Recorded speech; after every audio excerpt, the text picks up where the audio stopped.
High, welcome to never ending. Sunday হলেই সন্ধেবেলা যত গরমই হোক বাড়িতে বসে থাকতে পারি না। ভাবলাম গরম তো কি হয়েছে, বাইরে গিয়ে একটু লাস্সি খেয়ে আসি। তাই চলে গেলাম ভবানীপুরের দ্য লাস্সি কর্নারে। গাজা পার্ক থেকে নর্দার্ন পার্কের দিকে যেতে আর একটু সামনে গিয়ে ডান দিকে গেলেই এই দোকানটা তোমরা পেয়ে যাবে, দ্য লাস্সি কর্নার। গরম ওয়েদার, তার সাথে ঠান্ডা ঠান্ডা লাস্সি। এখানকার লাস্সিটা না এত সুন্দর, এত গাঢ়, কি বলবো। আমি তো জাস্ট প্রেমে পড়ে গেছি। এই কিউট অ্যাম্বিয়েন্সে বসে শুধু লাস্সি নয়, সাথে ট্রাই করে নিয়েছিলাম এই হোয়াইট সস পাস্তাটা।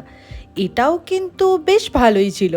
এরকম গরমের সন্ধ্যেবেলা যদি তোমরাও একটু কোয়ালিটি টাইম স্পেন্ড করতে চাও, তাহলে তোমরাও চলে যেতে পারো এই লাস্সি কর্নারটাতে। এই কিউট অ্যাম্বিয়েন্স, সাথে এখানকার রিজনেবল প্রাইস, জাস্ট অসাধারণ। দোকানটা ছিল পিওর ভেজ, তো যারা ভেজ তাদের জন্য তো ভালো হবে, কিন্তু যারা ননভেজ খাও তোমরাও কিন্তু এখানে গিয়ে এখানকার আইটেমগুলো ট্রাই করতেই পারো, জাস্ট অসাধারণ। যাই হোক, সন্ধ্যেটা এইভাবেই খুব সুন্দর করে কাটালাম। দেখা হবে পরে, টাটা।